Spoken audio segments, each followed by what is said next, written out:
বাহানা নয়, স্বেচ্ছায় রক্তদান করুন। গ্রীষ্মকালীন রক্ত সংকট মেটাতে স্বেচ্ছায় রক্তদান শিবির পাণ্ডবেশ্বরে। দান করাটা ভারতীয়দের সংস্কৃতি। অন্নদান, বস্ত্রদান, ভূমিদান সহ নানানভাবে ভারতীয়রা দান করে থাকেন। আরেকটা দান রয়েছে যে দানটি একটি মুমূর্ষু রোগীর প্রাণ ফিরিয়ে দিতে পারে, সেই দানটি রক্তদান।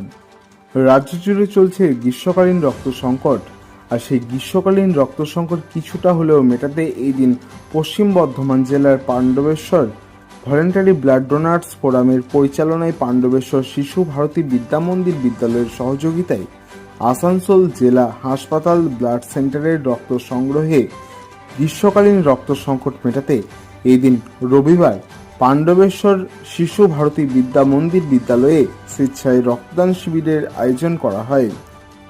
এই দিনের এই রক্তদান শিবিরে মহিলা পুরুষ মিলে 30 জন রক্তদাতা স্বেচ্ছায় রক্তদান করেন। সকল রক্তদাতাদের হাতে শংসাপত্র প্রদান করা হয়। তাছাড়াও উপস্থিত বিশিষ্ট জনেদের বরণ করে নেওয়া হয়।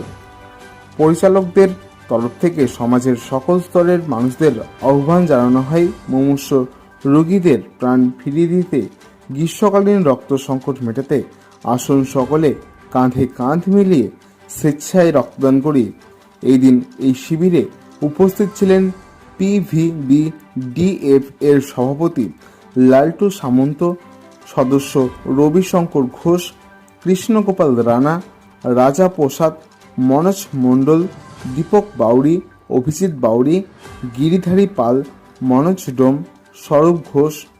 আসানসোল জেলা হাসপাতাল ব্লাড সেন্টারের MT ল্যাব টেকনোলজিস্ট চন্দ্রকান্ত সরকার, শিশু ভারতী বিদ্যা মন্দিরের প্রধান শিক্ষিকা কৃষ্ণা ঘোষ সহ বিশিষ্ট জনেরা ও রক্তদাতারা।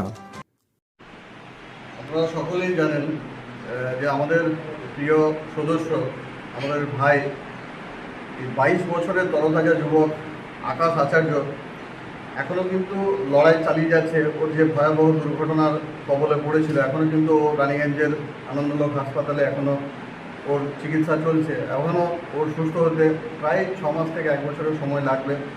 সমাজের অগণিত মানুষ আকাশের বিপদে পাশে দাঁড়িয়েছেন, তাদেরকে অসংখ্য ধন্যবাদ এইভাবে এগিয়ে আসার জন্য।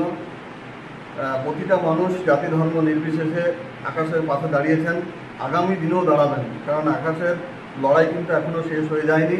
ওই ছেলেকে সম্পূর্ণ সুস্থ করে বাবা মায়ের হাতে ফিরিয়ে দিতে হবে এবং সমাজের বুকে ফিরিয়ে দিতে হবে, যাতে আবার ও মানুষের বিপদে দাঁড়াতে পারে।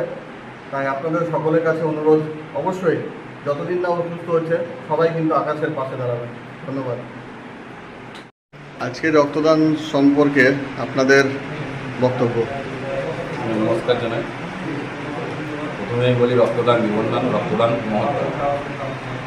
আগামীকাল সবাই জানেন আমাদের আসানসোল লোকসভা কেন্দ্রের ভোট, তো সেই ভোটের সকালে আমাদের রক্তের যে সংকট দূরকরণের জন্য আমাদের পাণ্ডবেশ্বর ভলেন্টারি ব্লাড ডোনার ফোরামের পরিচালনায় এবং আসানসোল হসপিটালের সহযোগিতায় আমরা যে একটা ক্যাম্প করেছি, সেই ক্যাম্পটাতে সাফল্যমণ্ডিত করার জন্য আমাদের প্রতিটা member Pandabeswar voluntary blood donor ফোরামের প্রতিটি মেম্বার আমাদের সহযোগিতা আছেন।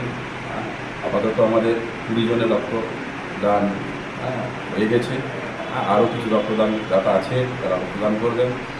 তাই 18 থেকে 65 বছরের সমস্ত যুবক যুবতীকে আমি করজোড়ে অনুরোধ করছি, যেন তারা সুস্থ, যারা শরীর, তারা যেন সবাই স্বেচ্ছায় রক্তদানে এগিয়ে আসে।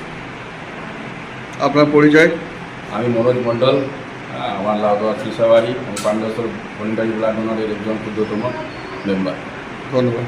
পাণ্ডবেশ্বর থেকে বিপিন পালের রিপোর্ট, বীরভূমি বার্তা।